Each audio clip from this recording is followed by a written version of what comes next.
Sebuah kisah mahakarya terbaik dari Esa Mintarja yang sangat populer di masanya, berlatar belakang kerajaan Singasari. Dengan bangga kami persembahkan kepada sahabat Permata TV tercinta semuanya, dengan judul Kisah Pelangi di Langit Singasari.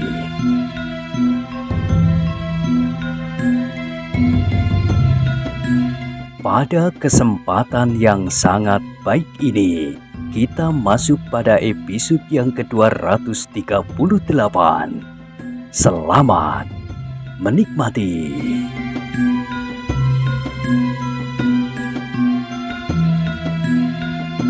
Pada episode sebelumnya telah diceritakan, sepercik warna merah membayang di wajah Kebu Ijo. Ia tidak menyangka bahwa ada orang lain yang mendengar kata-katanya, apalagi kakak seperguruannya yang gubuknya jauh berada di ujung lain. Karena itu, untuk sejenak ia berdiri saja mematung. Agaknya kakaknya itu mendengar seluruh pembicaraannya, dan kakaknya tidak percaya bahwa ia hanya sekedar bergurau saja. Namun yang tidak disangka-sangka oleh Kebu Ijo adalah bahwa kakaknya itu menyuruhnya untuk mencabut kata-katanya dan minta maaf kepada Mahesa Agni.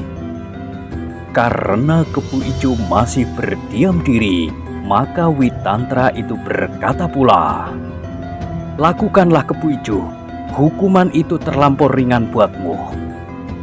Tetapi Kebu Ijo tidak segera berbuat sesuatu. Wajahnya yang pucat, kemudian kemerah-merahan, kini menjadi tegang. "Apakah kau tidak bersedia?"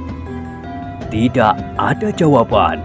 Namun sekali lagi mereka terkejut ketika mereka mendengar seseorang berkata, "Kebu Ijo, sebaiknya kau tinggalkan kebiasaanmu yang buruk itu." Serentak mereka berpaling, dan segera mereka melihat siapakah yang berbicara itu. Ken Arok. "Sudah beberapa kali aku nasihatkan, jangan membuat soal-soal yang tidak perlu." Wajah Kebu Ijo menjadi semakin tegang, dan ia mendengar Witantra berkata semakin keras pula, "Lakukanlah. Kau harus mencabut kata-katamu di hadapanku. Pimpinan pengawal aku Tunggul Ametung, dan kini ada 2 saksi. Kemudian kau harus minta maaf kepada Mahesa Agni."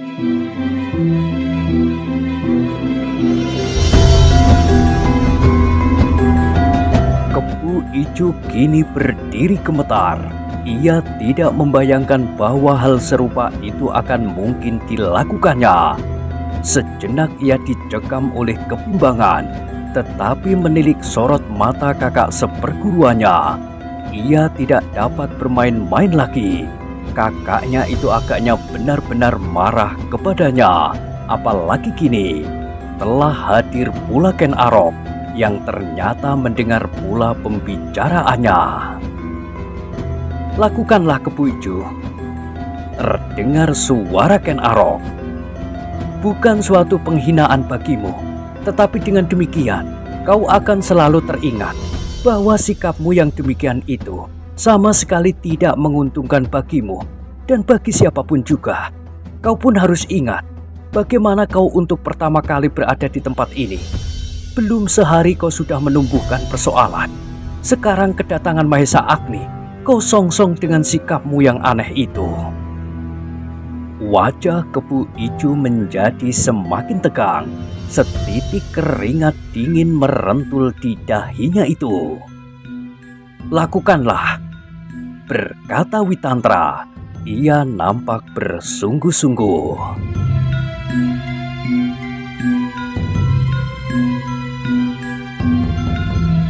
Tetapi yang terdengar kemudian adalah suara Mahesa Agni. "Kebu Ijo, kalau kakakmu menghendaki kata-katamu itu dicabut, cabutlah. Tetapi bahwa kau harus minta maaf kepadaku, hal itu tidak perlu kau ucapkan dengan kata-kata. Tetapi asal pengakuan bersalah itu telah tumbuh di dalam hatimu, sebenarnya telah cukup bagiku. Kebu Ijo berpaling sejenak.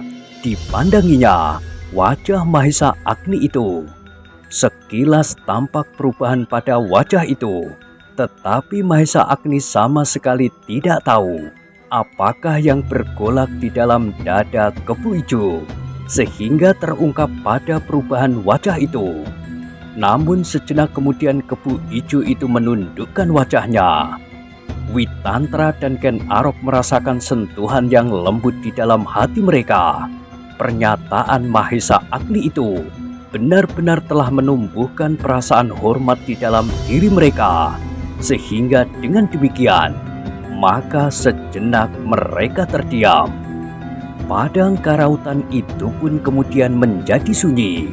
Suara bilalang terdengar bersahut-sahutan di kejauhan. Sekali-sekali terasa angin yang lembut mengusap wajah-wajah mereka yang tegang.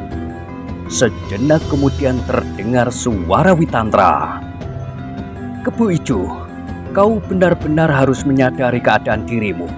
Memang sulit untuk mencari kesempatan seperti yang diberikan oleh Mahesa Agni kepadamu. Tetapi kau harus benar-benar mengakui di dalam hatimu bahwa kau telah berbuat salah. Sekarang katakanlah bahwa kau telah mencabut ucapanmu tentang Tuan Putri, dan katakanlah di dalam hatimu, seperti yang dimaksudkan oleh Mahesa Agni, bahwa kau menyesali perbuatanmu. Kebu Ijo mengangkat wajahnya. Dipandanginya kakak seperguruannya, Ken Arok dan Mahesa Agni berganti-ganti. Tetapi ia sadar bahwa kakaknya memang sedang bersungguh-sungguh. Karena itu, maka tidak ada pilihan lain yang harus dilakukannya kecuali memenuhi perintah kakaknya itu. Katakanlah Kebu Ijo, teriak Witantra. Kebu Ijo menelan ludahnya, lalu katanya, aku cabut kata-kataku tentang tuanku permaisuri itu, Kakang. Aku memang tidak bersungguh-sungguh bermaksud demikian. Bersungguh-sungguh atau tidak, tetapi sudah berapa puluh kali aku memperingatkan, jagalah mulutmu. Mulutmu akan dapat menjerumuskan kau ke dalam suatu keadaan yang paling parah. Mulutmu dan sikapmu, aku menyayangkannya, bukan saja karena kau adik seperguruanku, tetapi lebih daripada itu adalah hari depanmu sendiri. Kebu Ijo mengangguk. Ya Kakang, untunglah Mahesa Agni bersikap terlampau baik-baik. Kalau tidak, maka kau harus berlutut di hadapannya dan minta maaf kepadanya. Karena sebenarnya lah bahwa Mahesa Agni berhak untuk merasa ikut serta membangun bendungan itu, meskipun selama ini ia tidak dapat ikut melakukannya. Bukan sekedar ikut serta membangun, potong Ken Arok. Tetapi sebenarnya bahwa Mahesa Agni lah yang membuat bendungan itu. Tanpa Mahesa Agni, tidak ada seorang pun yang mengangan-angankan bahwa di tengah-tengah padang karautan dapat dibangun sebuah bendungan yang akan merubah sekaligus wajah dari padang ini. Kini sudah terbayang sebuah padukuhan, meskipun masih samar-samar karena pepohonan yang ditanam masih terlampau muda. Tetapi pedukuhan itu sudah dapat kita gambarkan. Pedukuhan yang dikelilingi oleh sawah dan ladang, pategalan dan kebun-kebun yang subur. Kemudian sebuah petamanan yang terbesar di Tumapel. Semua itu adalah karena Mahesa Agni bertekad untuk menemukan ruang hidup yang baru bagi orang-orang Panawijen. Witantra mengangguk-anggukkan kepalanya. Ia sependapat sepenuhnya dengan kata-kata Ken Arok itu.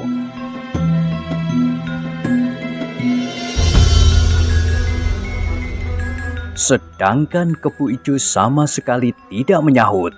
Ia masih menundukkan kepalanya. Hanya kadang-kadang ia mencoba memandang Mahesa Agni dengan sudut matanya. Tetapi sesaat kemudian, matanya telah hinggap kembali pada rerumputan yang basah di bawah kakinya.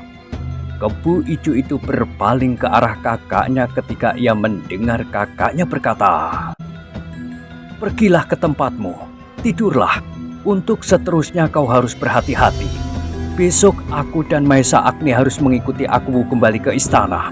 Sepeninggalku, kau jangan membuat persoalan yang dapat mempersulit kedudukanmu sendiri. Kebo Ijo tidak menyahut, tetapi ia pun tidak segera beranjak dari tempatnya. Tetapi Witantra tidak mempedulikannya lagi. Bahkan ia sendirilah yang kemudian melangkah pergi sambil berkata, "Aku pun akan tidur, supaya besok aku tidak terlambat bangun." Witantra dan Ken Arok pun segera pergi pula meninggalkan Kebo Ijo yang masih berdiri tegak di tempatnya. Mahesa Agni yang ingin beristirahat itu pun segera melangkahkan kakinya pula. Tetapi langkahnya tertegun ketika ia melihat Kebo Ijo berjalan ke arahnya. Tetapi agaknya Kebo Ijo itu tidak ingin berjalan bersamanya. Ketika melampauinya maka terdengar ia berdesis, "Kau menjadi besar kepala mendengar pujian-pujian itu bukan, Agni? Dan kau merasa dirimu pahlawan dari keluhuran budi dengan sikapmu yang berpura-pura, agar aku tidak usah minta maaf kepadamu. Suatu ketika kau pasti akan menyesal karenanya." Tetapi Mahesa Agni tidak sempat untuk menjawab. Kebo Ijo ternyata melangkah terus dengan tergesa-gesa dan hilang di balik dinding-dinding gubuk yang bertebaran.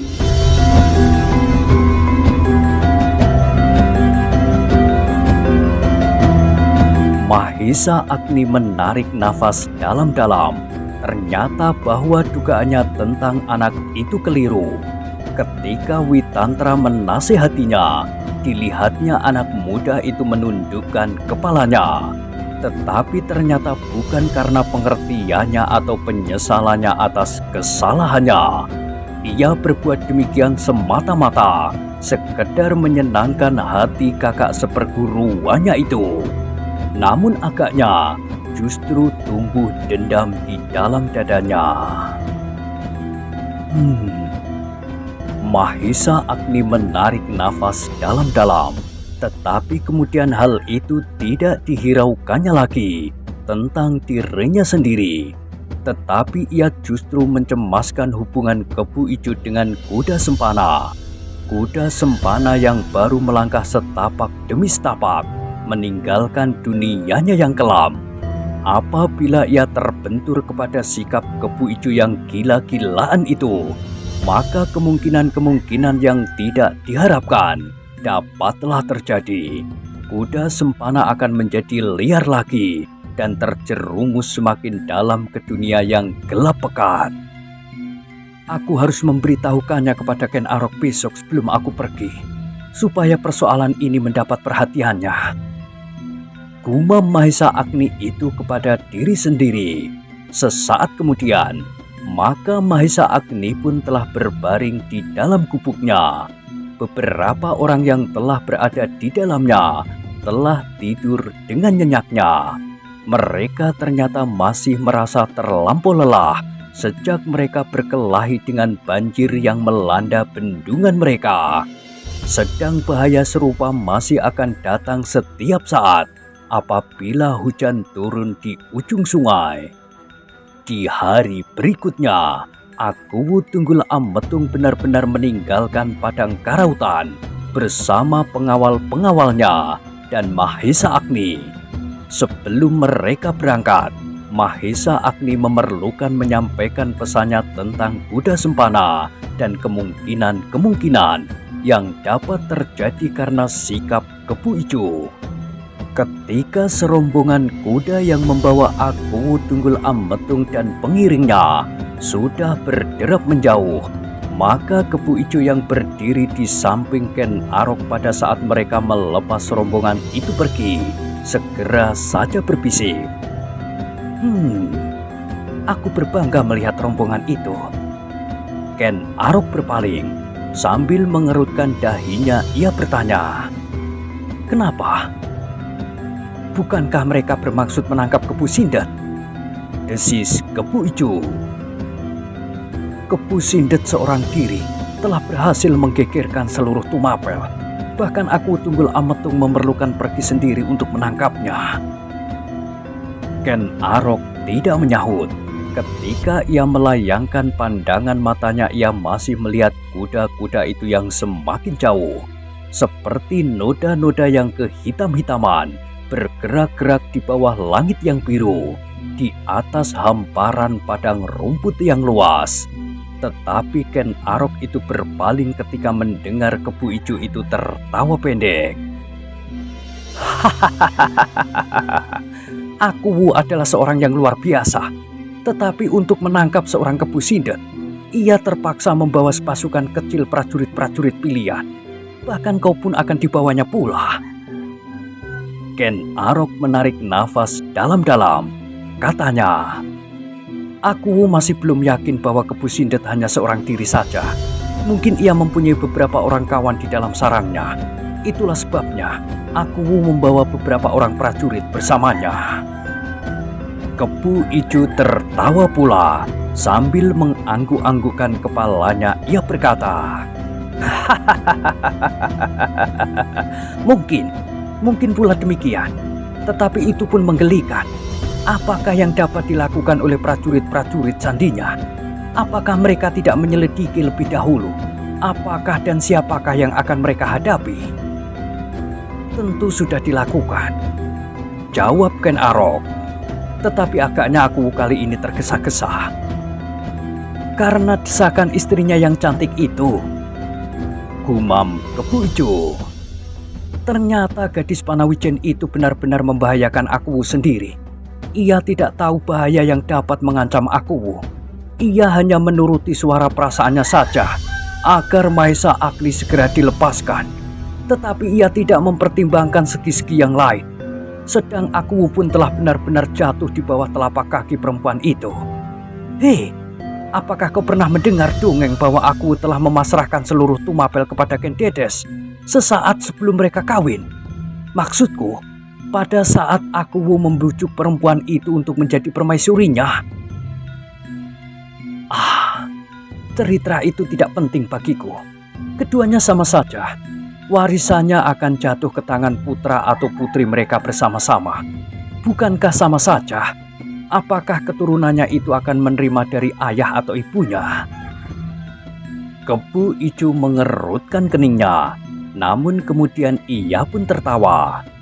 Dipandanginya bintik-bintik yang semakin lama menjadi semakin kecil di tengah-tengah padang yang luas itu. Sejenak kemudian, ia mengangguk-anggukkan kepalanya. Tiba-tiba ia berdesis di antara suara tertawanya. Hei, apakah yang sedang kau renungkan? Ken Arok berpaling. Jawabnya, tidak ada. Aku tidak sedang merenungkan apa-apa. Bohong. Pandangan matanya tampak mengambang terlampau jauh. Apakah kau sedang berpikir tentang hak atas Tumapel yang kini telah berada di tangan Ken Dedes yang dengan sukarela atas kehendak aku Tunggul Ametung itu? Buat apa aku memikirkannya? Sudah aku katakan bahwa hal itu tidak berpengaruh apapun. Kebu Ijo tertawa semakin keras. Katanya, apakah kau sudah pernah melihat Ken Dedes? Ken Arok mengerutkan keningnya. Apakah kau sedang mengigau? Tidak, aku bertanya kepadamu. Apakah kau sudah pernah melihat Ken Dedes? Tentu sudah. Dari dekat dan untuk waktu yang lama? Bukankah kau berada dalam kesatuan yang lain dari pengawal istana? Aku agaknya mendapat kesempatan menyaksikannya lebih dekat. Gadis itu memang cantik. Sayang, aku sudah beristri. Kalau belum. Kebu Ijo berhenti sejenak. Dipalingkannya wajahnya ketika tidak ada orang yang berdiri terlampau dekat di belakangnya. Ia pun berbisik, kalau belum, aku akan membunuh Tunggul Ametung. Aku kawini permaisurinya itu. Aku akan mendapat seorang istri yang sangat cantik dan sekaligus akan mendapat keturunan yang akan memiliki Tumapel. Tutup mulutmu. Tiba-tiba Ken Arok membentak. Wajahnya menjadi semburat merah. Katanya kemudian, mulutmu terlampau jelek Kepu Ijo. Ingat bahwa aku dapat berbuat banyak karena aku mendengar kata-katamu itu. Aku dapat melaporkannya kepada Witantra pimpinan pengawal. Apabila perlu, maka persoalan ini dapat sampai kepada aku sendiri. Dan kau tahu apakah hukumannya? Kau dapat dihukum mati karenanya. Kepu Ijo tiba-tiba tersentak. Dahinya menjadi berkerut-merut. Lalu katanya, "Ah, jangan begitu. Kau sangka aku berkata bersungguh-sungguh? Aku tahu bahwa kau sekedar bergurau, tetapi kau harus selalu ingat pesan kakak seperguruanmu. Jagalah mulutmu, supaya kau tidak digantung tanpa sebab. Dan bukankah hal itu sama sekali tidak terjadi? Aku, Tunggul Ametung, tidak mati terbunuh, dan aku tidak mengawini istrinya. Tetapi bagaimana kalau orang menuduhmu bahwa kau sedang merencanakannya, dan kau dihukum karena merencanakan pembunuhan atas tuanku aku, Tunggul Ametung, dengan tujuan merebut kekuasaan yang ada di tangannya dengan kekerasan?" "Halah, omong kosong. Hanya orang gila yang akan menuduh dan berbuat demikian." "Bukan orang gila, kaulah yang gila. Untunglah bahwa hanya aku yang mendengar sendaguramu yang gila itu.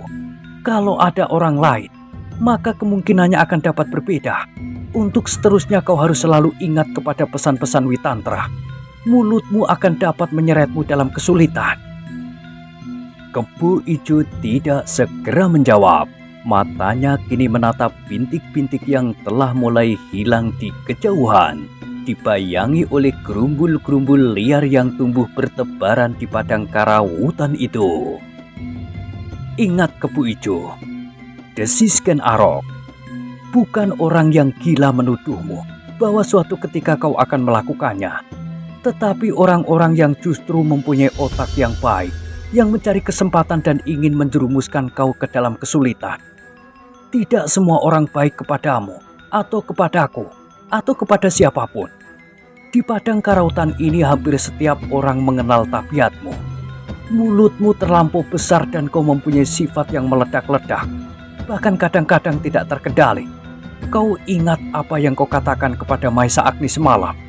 Maisa Agni betapapun juga adalah ipar tuanku Tunggul Ametung. Ingat hal itu."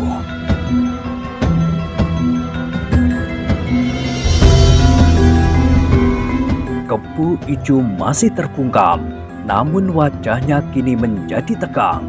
Beberapa orang yang berdiri agak jauh dari mereka melihat wajah-wajah yang tegang itu, tetapi mereka tidak mendengar apa yang sedang mereka percakapkan. Sejenak Ken Arok pun berdiam diri pula. Ia benar-benar menyesali sikap Kepu Ijo itu. Meskipun Ken Arok sendiri meragukan penyesalan di dalam hati Kepu Ijo, mungkin Kepu Ijo kini sedang mengumpatinya di dalam hatinya. Tetapi adalah kewajibannya untuk memberikan peringatan-peringatan kepadanya. Bahkan Ken Arok itu berkata di dalam hatinya, "Kalau perlu, aku dapat berbuat lebih keras justru untuk kebaikan Kepu Ijo sendiri." Ken Arok pun kini dapat menyadari mengapa Maisa Agni memerlukan berpesan kepadanya supaya ia mengawasi lebih banyak hubungan antara Kepu Ijo dan Kuda Sempana. Mereka bersama-sama berada di padang karautan dalam satu perkemahan. Mereka pasti akan sering bertemu dan bahkan berbicara. Hal-hal yang tidak dikehendaki akan dapat timbul. Sifat Kepu Ijo yang meledak-ledak dan Kuda Sempana yang sedang diguncang oleh keadaan akan mudah sekali berbenturan. Sesaat kemudian, tiba-tiba Ken Arok itu berkata, "Marilah, kita masih mempunyai banyak pekerjaan. Bendungan itu belum selesai benar. Kita masih harus mengerjakan penyelesaiannya." "Kenapa bukan Maisa Agni yang menyelesaikannya?" sahut Kepu Ijo acuh tidak acuh. "Kau sudah mulai lagi," desis Ken Arok. Oh, tiba-tiba saja Kepu Ijo itu tertawa. "Hahaha, baiklah, marilah kita bekerja." Ken Arok menarik nafas dalam-dalam. terlampau sulit untuk menguasai sifat Kebo Ijo. Tetapi ia bertekad untuk sedikit demi sedikit merubah sifat itu. Ken Arok merasa sayang bahwa hari depan Kebo Ijo akan terganggu oleh sifatnya sendiri yang kurang terkendali. Ken Arok dan Kebo Ijo itu pun segera pergi ke pekerjaan mereka setelah mereka tidak dapat lagi melihat rombongan Aku Tunggul Ametung. Bersama-sama dengan orang-orang Panawijen dan para prajurit Tumapel, mereka pergi ke tempat pekerjaan masing-masing. Ada yang pergi ke bendungan, kesusukan induk, parit-parit dan taman serta sendang buatan. Beberapa orang yang lain menggali parit-parit, pengaman di sekitar bendungan itu, untuk mengurangi tekanan air apabila diperlukan.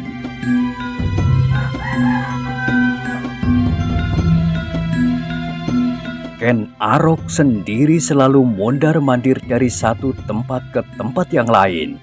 Ia berusaha untuk melihat semua segi yang sedang dikerjakan supaya tidak terjadi kesalahan, sehingga pekerjaan itu akan terpaksa diulangi. Dengan demikian mereka akan kehilangan waktu dan tenaga. Sedang Kebo Ijo pun selalu berbuat serupa. Seperti Ken Arok, ia berpindah dari satu sudut ke sudut yang lain. Sebenarnya ia cukup cakap melakukan pekerjaannya. Ia mengerti apa yang seharusnya dilakukannya.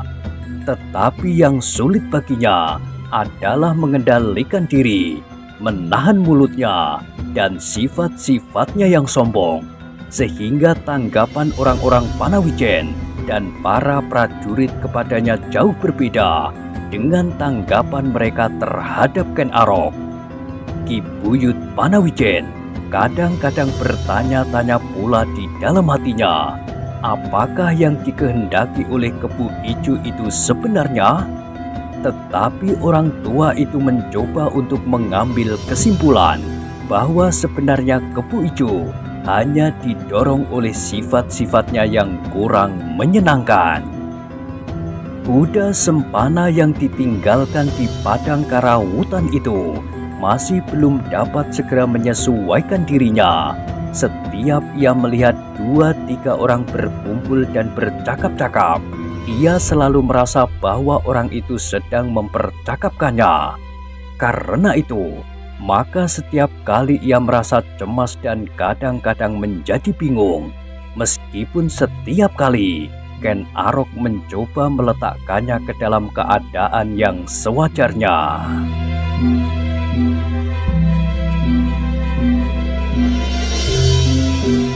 Setiap kali Ken Arok melihat kuda sempana duduk menyendiri, bahkan kadang-kadang ia membenamkan diri di dalam gubuknya. Sekali-sekali ia mencoba juga berkumpul dengan orang-orang Panawijen atau dengan prajurit-prajurit Tumapel atas anjuran Ken Arok. Tetapi setiap kali ia merasa terasing. Oleh Ken Arok, kuda sempana dibawa pula ke bendungan untuk ikut serta bekerja bersama-sama. Tetapi ia selalu diam dan seolah-olah merasa kesepian di dalam hiruk-pikuk yang ribut itu. Semakin riuh orang-orang bekerja di sekitarnya, maka ia pun merasa semakin sepi dan sendiri. Seharusnya kau mencoba menyesuaikan dirimu, berkata Ken Arok. Kau tidak perlu menyimpan prasangka apapun. Aku dan Ki Buyut sudah memberi penjelasan tentang dirimu, dan agaknya orang-orang Panawijen dan para prajurit Tumapel dapat menerima kau kembali di antara mereka. Kuda sempana selalu tidak menjawab, tetapi wajahnya yang langut seakan-akan masih memancarkan keputusasaannya menghadapi hari depan yang baik. Lambat laun, berkata Ken Arok di dalam hatinya. Mudah-mudahan ia tidak terbentur sikap Kebo Ijo. Dan ternyata sampai di hari-hari berikutnya, Kebo Ijo masih bersikap acuh tak acuh saja terhadap kuda sempana. sikap itu adalah sikap yang sebaik-baiknya dilakukannya. Sebab setiap perhatian yang diberikan oleh kebo ijo terhadap sesuatu, sudah pasti anak muda itu akan melihat pertama-tama dari segi yang kurang baik. Setelah ia terbentur pada beberapa kenyataan, barulah ia dapat berpikir.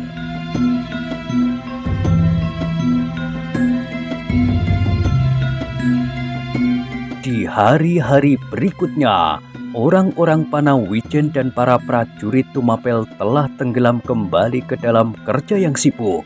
Mereka telah cukup beristirahat dan mereka telah mulai lagi dengan kerja mereka siang dan malam, meskipun tidak semalam penuh. Sebab pekerjaan mereka pun kini berangsur berkurang. Bendungan mereka telah mendekati penyelesaian terakhir, sehingga para prajurit sebagian terbesar telah ditarik untuk dipekerjakan di sendang buatan dan susukan induk. Beruntunglah mereka bahwa hujan yang terlampau lebat tidak datang lagi dengan membawa banjir. Kadang-kadang air memang naik, tetapi tidak membahayakan. Beberapa hari telah lampau, tetapi Mahesa Akti masih belum kembali ke padang karautan. Namun Ken Arok sama sekali tidak terlampau mengharapkannya. Ia dapat mengerti betapa kerinduan mencekam hati Ken Dedes atasnya. Satu-satunya keluarganya yang masih dapat diharapkannya, yang selama ini telah disangkanya hilang, ternyata datang kembali.